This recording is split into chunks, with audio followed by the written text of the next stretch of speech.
tidak mengerti karena memang ada hal-hal yang masih perlu kita pahami dengan mengkaji materi-materi berikutnya, mengkaji materi-materi berikutnya.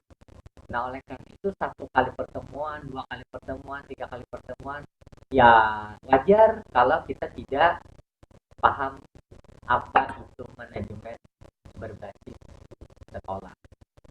Nah, kita nanti akan masuk ke apa namanya contoh-contoh, kemudian persoalan-persoalan di dalam MBS. Tetapi seperti yang saya jelaskan tadi bahwa MBS itu sendiri itu kan uh, di sekolah itu ada kewenangan untuk mengatur.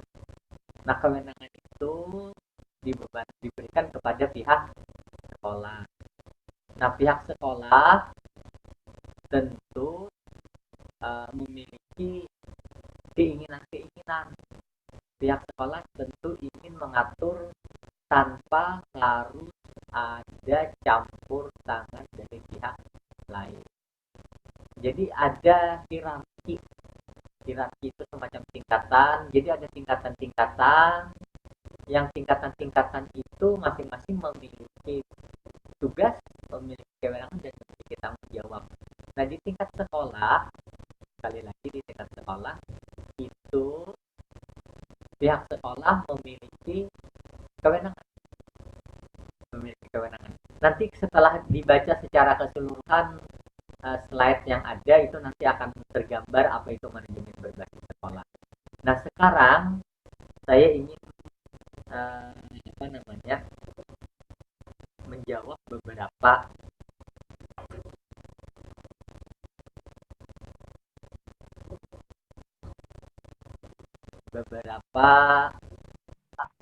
pertanyaan.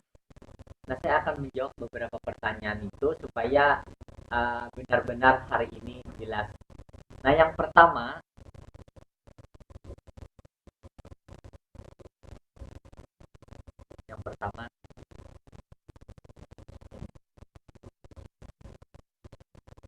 oh ini ya, si Rasid sudah bisa gabung kah belum?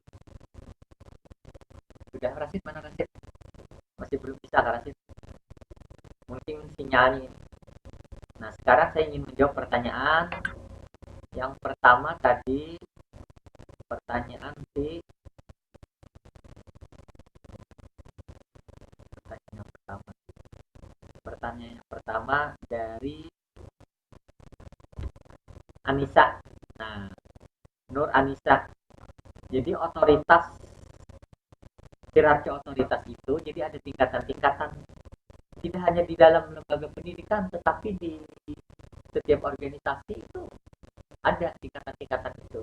Nah, jadi tingkatan-tingkatan itu yang mempengaruhi atau katakanlah masing-masing itu kan memiliki kewenangan.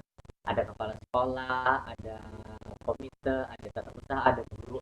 Nah, tingkatan-tingkatan itu mereka bertanggung jawab masing-masing. Nah, jadi yang dimaksud dengan hierarki itu adalah tingkatan-tingkatan di dalam jabatan itu, di dalam jabatan uh, struktur organisasi itu. Ya, kalau memang itu tugas dan tanggung jawab kepala sekolah, ya tidak bisa guru ikut. Maksudnya mengambil mengambil keputusan yang sebenarnya itu adalah keputusan kepala sekolah.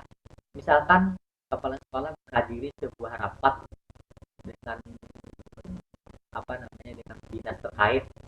Nah, itu kan kepala sekolah nanti yang berhadir pada saat rapat itu dan menyampaikan gambaran apa yang diinginkan oleh pihak-pihak terkait terhadap sekolahnya.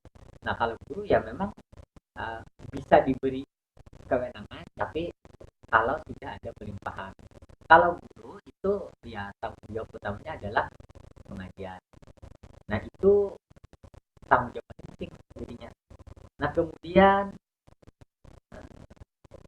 itu kemudian ini di berikutnya manajemen berbasis sekolah. Ini kan si Rasid. Jadi nanti belum sampai bisa jadi belum sampai kita kepada pemahaman yang lebih detail. Tapi yang jelas nanti akan ada saatnya uh, Jadi yang jelas bahwa manajemen itu berupaya untuk memberikan pengaturan yang sebaik-baiknya, yang dalam hal ini pihak itu adalah pihak yang bertanggung jawab di sekolah yang adalah kepala sekolah. Nah, nanti ada pembeda antara manajemen yang berbasis sekolah dengan manajemen yang tidak, maksud saya tidak berbasis sekolah itu artinya segala sesuatu dipegang oleh hierarki yang ada di atasnya, bisa dinas pendidikan, bisa UPT kecamatan, bisa di lingkungan Kementerian Agama yang mengatur, tapi itu batasan-batasan yang ada di atas hierarki sekolah. Tapi kalau sekolah ingin minta diatur, itu beda. Hanya kalau ini kan ada aturan-aturan yang berhubungan dengan pihak sekolah, dan sekolah apa namanya melakukan kegiatan